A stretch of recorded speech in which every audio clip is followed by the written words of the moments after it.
नमस्कार दोस्तों, आज की इस वीडियो में हम बात करने वाले हैं बिहार पुलिस भर्ती 2025 के बारे में। इसकी क्वालिफ़िकेशन क्या है, फिजिकल टेस्ट कैसे होंगे, सिलेबस क्या है, सैलरी क्या है, इन सब चीज़ों के बारे में आज हम इस वीडियो में जानेंगे। अगर आपका सपना है बिहार पुलिस में नौकरी पाने का तो वीडियो को एंड तक ज़रूर देखिए, एक भी पॉइंट मिस मत करिएगा। चलिए देखते हैं। सबसे पहले हम सरकारी रिजल्ट की वेबसाइट पे जाएंगे और वहाँ पे बिहार पुलिस कांस्टेबल फॉर्म पर क्लिक करेंगे। दोस्तों, आपको हम बता दें, इस भर्ती के लिए जो क्वालिफ़िकेशन है वो 12 पास मांगी गई है। जो भी 12 पास हो इसके लिए आप अप्लाई कर सकते हैं। इसमें जो एज लिमिट दी गई है वो 18 से 25 साल जनरल वालों के लिए है और ओबीसी एससी के लिए कुछ और अलग से एज रिलैक्सेशन दी जाती है। फॉर्म की जो आवेदन की डेट है वो 6 अक्टूबर 2025 है, जिसकी लास्ट डेट 5 नवंबर 2025 है। जिसको भी ये फॉर्म भरना है ये डेट के पहले तक आप फॉर्म भर सकते हैं। सभी कैंडिडेट के लिए 100 रुपये का शुल्क देय होगा। जैसा कि आप देख सकते हैं कि एज लिमिट ये दी गई है, आप इसको अच्छे तरीके से देख लीजिए। जो भी इस एज लिमिट के अंदर आते हैं वो फॉर्म को अप्लाई कर सकते हैं। इस भर्ती में किस पद के लिए कितने पोस्ट खाली हैं उसको आप देख सकते हैं। मद्य निषेध कांस्टेबल के लिए 1603 पद, जेल वार्डर के लिए 2417 पद और मोबाइल स्क्वाड कांस्टेबल के लिए 108 पद रिक्त हैं। ये सारे पदों को आवेदन करने के लिए जो एलिजिबिलिटी दी गई है वो 12 पास दी गई है। जो भी इच्छुक कैंडिडेट हैं वो ये फॉर्म को 5 नवंबर 2025 के पहले अवश्य रूप से फिल कर लें। छात्रों से ये अनुरोध किया जाता है कि वो अपना फॉर्म भरने के पहले जो इसकी ऑफिशियल नोटिफिकेशन है उसको ज़रूर ध्यानपूर्वक पढ़ लें, क्योंकि उसमें सारी डिटेल्स आपको दी गई हैं। कितनी एज लिमिट है, क्या क्वालिफ़िकेशन मांगी है, सारे उस नोटिफिकेशन में आपको मिल जाएंगी।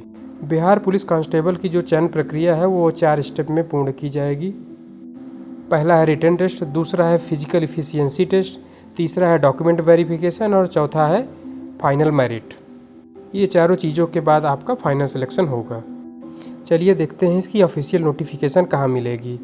थोड़ा सा नीचे आएंगे, उस पर आप देखेंगे चेक ऑफिशियल नोटिफिकेशन पे आप क्लिक करेंगे। आप देखेंगे कि 19 पेज का एक PDF खुल के आ जाएगा, जिसमें सारी महत्वपूर्ण जानकारियां हैं और आपको अच्छे से इसको ज़रूर पढ़ लेना है। इसमें आपको सारी इंस्ट्रक्शन आपको मिल जाएंगे कि इसमें कितने पद हैं, क्या ज़रूरत है, क्या क्वालिफ़िकेशन है, क्या मापदंड है, कि सारी चीज़ें आपको इसमें मिल जाएंगी। इसको आप अच्छे तरीके से एक बार ज़रूर रीड कर लीजिएगा। नोटिफिकेशन अगर आप रीड किए रहेंगे तो फॉर्म भरने में आपको दिक्कत नहीं होगी। चलिए अब हम देखते हैं कि फॉर्म को आप ऑनलाइन कैसे करें। अप्लाई ऑनलाइन में जाकर क्लिक हेयर पर क्लिक करेंगे। उसके बाद आप देख सकते हैं कि हमें रजिस्ट्रेशन करने के लिए कहा जा रहा है। पहले चरण में हम रजिस्ट्रेशन करेंगे, दूसरे सेकंड चरण में हम फॉर्म को फिल करेंगे और तीसरे चरण में आप अपने फॉर्म का स्टेटस चेक कर सकेंगे। रजिस्ट्रेशन करने के टाइम पे आपको अपना ईमेल आईडी और मोबाइल नंबर एकदम सही तरीके से भरना है, जिससे कोई दिक्कत। बिहार पुलिस के लिए अब हमको रजिस्ट्रेशन पे क्लिक करना होगा।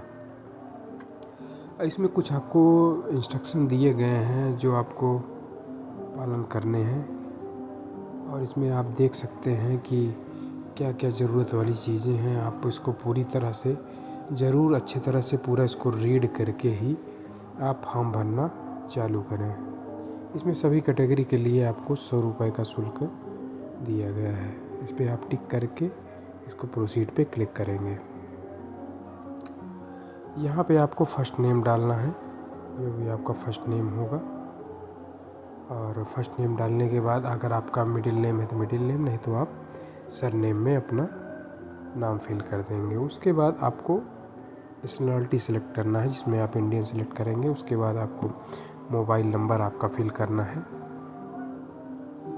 और आप इसमें अपना मोबाइल नंबर आप फिल कर देंगे। उसके बाद आपको अपनी ईमेल आईडी दर्ज करनी है। ध्यान रहे ईमेल आईडी ये आपकी खुद की होनी चाहिए, क्योंकि इसमें काफ़ी सूचनाएं भी आपकी जाएंगी। तो जो भी आपका ईमेल आईडी है उसको आप केयरफुली इसमें आप फिल करेंगे ताकि आपको सारी सूचनाएं मिल सकें। हमने ईमेल आईडी फिल की, उसके बाद ये पूछ रहा है कि आप बिहार के निवासी हैं। तो जैसे कि हम उत्तर प्रदेश के हैं तो इसके लिए हम इस पर नो पे क्लिक करेंगे। उसके बाद जेंडर सेलेक्ट करने के लिए जेंडर में आप अपना जेंडर सेलेक्ट कर देंगे और आउट ऑफ स्टेट के लिए कोई भी कैटेगरी के पर्सन को जनरल में काउंट किया जाएगा। इसमें आप अपना डेट ऑफ बर्थ उसके बाद सेलेक्ट करेंगे। जो भी आपकी डेट ऑफ बर्थ होगी आप अपने हाई स्कूल की मार्कशीट से इसमें सिलेक्ट कर देंगे। पहले आपको डेट सेलेक्ट करना है, फिर मंथ सेलेक्ट करना है, उसके बाद आपको ईयर सेलेक्ट करना है। उसके बाद आप पूछता है कि आप एक्स सर्विसमैन हैं। अगर हो तो यस करिए, नहीं तो नो करिए। उसके बाद आप क्या बिहार के एम्प्लॉई हैं तो उस पर यस करिए, अगर हो तो यस करिए, नहीं तो नो करिए। और उसके बाद क्या पूछता है, आपके पास ड्राइविंग लाइसेंस है। अगर आपके पास ड्राइविंग लाइसेंस है तो यस पे क्लिक करिए। उसके बाद उसकी ड्राइविंग लाइसेंस की जो भी डिटेल्स है उसमें आप फिल करिए। ड्राइविंग लाइसेंस नंबर, कब इशू हुआ है और इशूइंग अथॉरिटी का नाम, सब आपको इसमें फिल करना है। अगर आपके पास लाइसेंस है तो हमारे में लाइसेंस नहीं है, इसके लिए हमने नो पे क्लिक कर दिया है। उसके बाद आपको वापस से एक बार रीचेक कर लेना है कि हमने जो डिटेल्स भरी हैं वो सारी सही हैं या नहीं है। अगर आपकी सारी डिटेल्स पूरी सही हैं, कोई किसी भी प्रकार की दिक्कत नहीं है उसमें, तो आप उसको आगे बढ़ा सकते हैं। अगर आपको भी लगता है कुछ करेक्शन है तो आप उसमें करेक्शन भी कर सकते हैं। इसके लिए रीचेक करना बहुत ज़रूरी है। मेरे में सब सही है, इसके लिए हमने प्रोसीड पे क्लिक किया और उसके बाद ओके पे क्लिक कर दिया। देखिए, ओके पे क्लिक करने के बाद आप देख सकते हैं कि हमारा जो भी पेज है, जो हमने डिटेल्स भरी हुई हैं वो पूरी उसमें आ गई हैं प्रीव्यू के रूप में। आप इसको आप चेक कर सकते हैं किस पोस्ट के लिए आप एलिजिबल हैं, उसमें आपका आ जाएगा। आप अपनी एलिजिबल पोस्ट के लिए देख सकते हैं, जिस पोस्ट के लिए आपने अप्लाई किया हुआ है। अपने आप डिटेल्स आप दोबारा से फिर से रीचेक कर लीजिए ताकि किसी भी प्रकार से कोई दिक्कत ना आए। और सारी डिटेल्स चेक करने के बाद अगर आपकी सारी डिटेल्स जो भी हैं वो सब सही भरी गई है तो आप उसमें चेक मार्क्स पे क्लिक करके कैप्चा को फिल करके अब आपको पेमेंट पे रीडायरेक्ट कर दिया जाएगा। उसके बाद आप मेक पेमेंट पे क्लिक करेंगे। मेक पेमेंट पे क्लिक जैसे आप करते हैं, ये पेज आपको पेमेंट के ऑप्शन पे रीडायरेक्ट कर देगा। आप डेबिट कार्ड से पेमेंट कर सकते हैं, क्रेडिट कार्ड से पेमेंट कर सकते हैं, यूपीआई से पेमेंट करते हैं। हम अपने केस में यूपीआई से पेमेंट कर रहे हैं। यूपीआई पे क्लिक करने के बाद यूपीआई क्यूआर में जाएंगे, उसके बाद पे नाउ पे क्लिक करेंगे। उसके बाद आप अपने मोबाइल में जो भी आपके मोबाइल में यूपीआई ऐप है, गूगल पे, फ़ोनपे, पेटीएम, उससे आप स्कैन करेंगे और स्कैन करने के बाद आप इसको पेमेंट पे क्लिक कर देंगे। ध्यान रहे जो भी आप पेमेंट कर रहे हैं इसको बहुत ही केयरफुली करना है ताकि आपकी कोई दिक्कत ना हो। पेमेंट आप जैसे ही आप अपने यूपीआई से करेंगे, ये पेमेंट कुछ ही देर में आपको सक्सेसफुल का नोटिफिकेशन दिखा देगा। देखिए, जिसे हमारे केस में पेमेंट हो गया है और पेमेंट होने के बाद अब आप देख सकते हैं कि हमारा रजिस्ट्रेशन नंबर आ गया है। इसको हम कहीं ना कहीं इसको आप ज़रूर नोट डाउन कर लीजिए। इसमें आप पेमेंट स्लिप भी अपना निकाल सकते हैं। इसके बाद लेकिन आप रजिस्ट्रेशन नंबर ज़रूर नोट कर लीजिए। अगर आपका सब सही है तो उसके बाद प्रोसीड टू, जैसा कि आप देख सकते हैं रजिस्ट्रेशन तो हो गया है। उसके बाद अब हमको फॉर्म को फिल करना है। प्रोसीड टू फिल पे हम क्लिक कर देंगे। उसके बाद फिर से आपको कुछ ना कुछ पूरा इंस्ट्रक्शन दिया हुआ है, इसको आप केयरफुली एक बार इसको आप रीड करिएगा। इसमें जितने भी इंस्ट्रक्शन दिए गए हैं ज़रूर आपको पूरी तरह एक बार पढ़ना है, उसके बाद ही आपको फॉर्म को फिल करना है। जैसा कि आप देख सकते हैं कि हर चीज़, फ़ोटो की साइज़, सिग्नेचर की साइज़ और जितनी भी आपको आवश्यक चीज़ें हैं सारी इसमें बताई गई हैं। तो इसके अनुसार ही आपको फॉर्म भरना है। हिंदी में देखिए कैसे सिग्नेचर करना है, इंग्लिश में आपको कैसे सिग्नेचर करना है। इसमें आपको दिया गया है कि आप ब्लैक पेन से एक प्लेन पेपर में हिंदी और इंग्लिश में सिग्नेचर करेंगे और जो उन्होंने साइज़ दिया है उसी के अनुरूप आपको सिग्नेचर और फ़ोटो को अपलोड करना है। व्यक्तिगत विवरण कैसे भरना है, शैक्षणिक योग्यता आपको, ये सारी चीज़ें आपको इसमें दी गई हैं। इसको आप जब केयरफुली पढ़ लेंगे तो उसके बाद आपको फॉर्म भरने में काफ़ी आसानी होगी। तो ये सब के लिए बहुत अनिवार्य है। इसको आपको पूरी केयरफुली अच्छे से इसको आपको पढ़ना है। पढ़ने के बाद आपको चेक बॉक्स पे क्लिक करना है, proceed to fill application form पे क्लिक कर देना है। उसके बाद आपको जिस 2 पोस्ट के लिए अप्लाई करना है उस पर आपको सिलेक्शन करना है कि सर पहला प्रेफरेंस आपको किसके लिए देना है। तो जिस तरह आपको सही लगे आपको अपना प्रेफरेंस सेलेक्ट करना है। हमने अपने केस में जो हमारे में है हमने अपने में सिलेक्ट कर दिया है।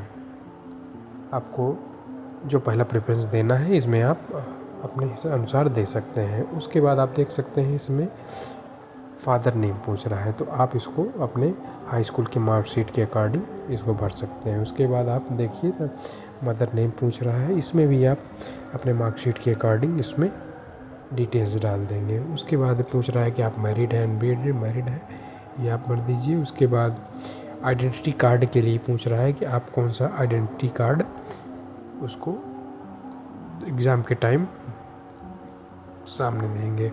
हमने अपने केस में आधार कार्ड दे दिया है और आधार कार्ड में आधार कार्ड का नंबर मांगा जा रहा है जिसको हम आधार कार्ड नंबर अपना फिल कर देंगे।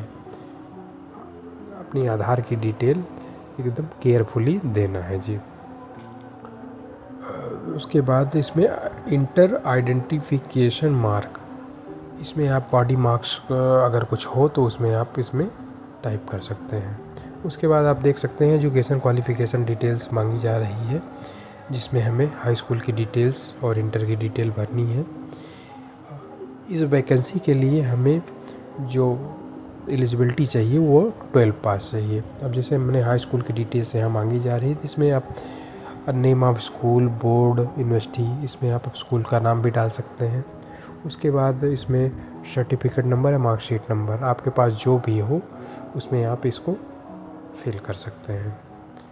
तो आप इसको जब फिल करने के बाद आपको अब इसके बाद सर्टिफिकेट किस डेट में इशू हुआ है ये आपके मार्कशीट में नीचे के साइड में होता है, जिसको आप उसमें देख के सेम वही डेट इसमें आप फिल कर देंगे। उसके बाद आपको इंटर की डिटेल मांगी गई है कि आप किस स्कूल में पढ़े हैं, यूनिवर्सिटी, बोर्ड, आप उसमें कुछ भी आप दर्ज कर सकते हैं। हम अपने केस में अपने स्कूल का नाम लिख दे रहे हैं जिसमें हमने पढ़ाई की है। ध्यान रहे जो भी डिटेल्स आप भर रहे हैं ये बहुत ही केयरफुली भरना है ताकि आपका फॉर्म को किसी भी तरह से रिजेक्ट ना हो सके। तो जो भी डिटेल्स है आपके मार्कशीट में आपके सारे डॉक्यूमेंट में सेम टू सेम वही फिल करनी है। और जैसे कि इंटर की डिटेल में हमने अपने स्कूल के डिटेल्स डाल दी है। उसके बाद आप देख सकते हैं इसमें हम अपना इंटर की सर्टिफिकेट नंबर टाइप कर दे रहे हैं। आपका जो भी सर्टिफिकेट नंबर होगा आप इसमें टाइप कर सकते हैं। उसके बाद आप किस डेट में रिजल्ट इशू हुआ है वो डेट आप इसमें सिलेक्ट कर लेंगे। ये रिजल्ट की जो डिटेल्स होती हैं आपके मार्कशीट में या सर्टिफिकेट में एकदम नीचे के साइड में दर्ज होती हैं। उसके बाद इसमें आप ग्रेजुएशन की डिटेल्स भी ऐड करने के लिए कहता है। अगर आप ग्रेजुएट हैं तो आप इसमें अपने ग्रेजुएशन की डिटेल डाल सकते हैं। उसके बाद इसमें एड्रेस डिटेल मांगा जा रहा है। ये एड्रेस डिटेल आपको सेम टू सेम जैसे आपके आधार कार्ड में है सेम टू सेम वही आपको एड्रेस की डिटेल्स में डालना है। जैसे भी आपके आधार कार्ड में जो भी डिटेल्स है सेम टू सेम आपको वही डाल देनी है परमानेंट एड्रेस में। हम देख लीजिए, हम अपने केस में हमने एड्रेस डाल दिया है, पोस्ट ऑफिस डाल दे रहे हैं। उसके बाद स्टेट सेलेक्ट करने के लिए कह रहा है, जो भी आपका स्टेट है वो आप स्टेट सेलेक्ट कर लेंगे। उसके बाद अपना ज़िला सेलेक्ट कर लेंगे। ज़िला सेलेक्ट करने के बाद आप अपना पिन कोड सेलेक्ट कर लेंगे। पिन कोड सेलेक्ट करने के बाद उसके बाद ये पूछ रहा है कि आपका परमानेंट एड्रेस और करस्पॉन्डेंस एड्रेस दोनों सेम है। अगर सेम है तो आप यस पे क्लिक करेंगे, नहीं तो आप नो पे क्लिक करके आप करस्पॉन्डेंस एड्रेस में आप दूसरा भी एड्रेस फिल कर सकते हैं। तो मेरे केस में परमानेंट एड्रेस और करस्पॉन्डेंस एड्रेस दोनों सेम ही है, इसके लिए हमने यस पे क्लिक कर दिया है। यस पे जब हमने क्लिक कर देंगे उसके बाद सेम टू सेम डिटेल्स वही करस्पॉन्डेंस एड्रेस में भी आ जाएगी। उसके बाद डिक्लेरेशन ऑफ क्रिमिनल केस, क्या आपके ऊपर कोई क्रिमिनल केस तो नहीं है, इसकी डिटेल्स इसमें देनी है। तो अगर आपके पास कोई क्रिमिनल डिटेल्स है, कोई आपके ऊपर कोई केस है, कोई कुछ है, तो आप इसको ज़रूर इसमें फिल करेंगे। अगर केस है तो आप उसको यस पे क्लिक करेंगे। अगर यस पे क्लिक करने के बाद आपको केस की डिटेल्स अपनी फिल करनी होंगी। तो हमारे केस में तो कुछ ऐसा कुछ है नहीं जिसमें हमारे नाम पे केस हो या कुछ भी FIR रजिस्टर्ड हो या किसी भी प्रकार की क्रिमिनल केस हमारे में नहीं है। अगर आप में है तो आप यस करेंगे। यस करने के बाद आप उसकी पूरी डिटेल्स डालेंगे। तो हमारे केस में ऐसा कुछ है, कोई क्रिमिनल केस है नहीं, इसके लिए हमने सब में नो पे क्लिक कर दिया है। नो पे क्लिक करने के बाद आप देख सकते हैं उसके बाद फ़ोटो और सिग्नेचर अपलोड करने के लिए कहा जा रहा है। आप इसको केयरफुली इसको देख लेंगे कैसे क्या करना है। दोस्तों आप देख सकते हैं कि अब यहाँ पे हमको फ़ोटो अपलोड करनी है और ये 4 फ़ोटो ऊपर की दी हुई हैं, सेम इसी तरह फ़ोटो अपलोड करनी है। और यहाँ पे फ़ोटो का डायमेंशन दिया हुआ है, कितनी KB में चाहिए। सिग्नेचर भी दिया हुआ है, सिग्नेचर हिंदी में, इंग्लिश में, और आपको कितने KB में चाहिए, सारी चीज़ें इसमें हैं। बिल्कुल इसके अनुरूप ही हमें फ़ोटो और सिग्नेचर को अपलोड करना है। साइज़ दिखाई गई है, आप इमेज रिसाइजर में जाकर इसके अकॉर्डिंग आप फ़ोटो बना सकते हैं। और हमने फ़ोटो बनाया हुआ है, इसके लिए हमने चूज़ पे सेलेक्ट करके और अपना फ़ोटो को अपलोड कर दिए हैं। इसके बाद हम हिंदी और इंग्लिश में सिग्नेचर को अपलोड करना है। अभी हम आप सबसे पहले हिंदी का सिग्नेचर और हिंदी का सिग्नेचर अपलोड कर देते हैं। उसके बाद अब इंग्लिश में किए हुए सिग्नेचर अपलोड कर दें। हमने साइज़ बना रखी है, इसके लिए आपको बनाना हो तो इमेज रिसाइजर में जाकर आप बना सकते हैं। उसके बाद आप दोबारा से इसको एक बार रीचेक कर लीजिए ताकि कुछ दिक्कत हो तो उसके बाद आप संशोधन कर सकें। हमारे में सब सही है, इसके लिए हमने प्रोसीड पर क्लिक कर दिया। उसके बाद आप एक बार अपनी पूरी डिटेल्स देख सकते हैं। इसमें जो भी अगर आपकी डिटेल्स है अभी भी वो करेक्ट की जा सकती हैं। ये एक तरह से प्रीव्यू है, यहाँ पे आप अपनी पूरी डिटेल्स चेक कर सकते हैं। अगर कुछ भी इसमें दिक्कत हो तो आप अभी भी इसको करेक्शन कर सकते हैं। एकदम नीचे के सेक्शन में एकदम एडिट का ऑप्शन आपको मिल जाएगा। ये देखिए, जैसे आप देख सकते हैं नीचे एडिट में अगर आपको कुछ भी करेक्शन करना है तभी भी एडिट में जाके आप करेक्शन कर सकते हैं। अगर आपका सब सही है तो आप कैप्चा फिल करेंगे और सबमिट एप्लीकेशन पे क्लिक कर देंगे। ये कंफर्म करने के लिए कह रहा है तो आप इस पर ओके पे क्लिक कर देंगे। आप देख सकते हैं कि आपका रजिस्ट्रेशन नंबर जो आपको मिला था फिर से आ गया है और ये फॉर्म पूरी तरह से सबमिट हो गया है। पूरी तरह फॉर्म सबमिट होने के बाद आप चाहें तो इसका एक प्रिंट निकाल सकते हैं। प्रिंट एक्नॉलेजमेंट पे आप क्लिक करके देखिए आपका प्रिंट आ चुका है। इसको आप चाहे तो सेव कर लें या तो कहीं भी आप इसको रख सकते हैं। वीडियो अच्छा लगा हो तो लाइक शेयर सब्सक्राइब ज़रूर करिए। बहुत बहुत धन्यवाद। थैंक्स, धन्यवाद।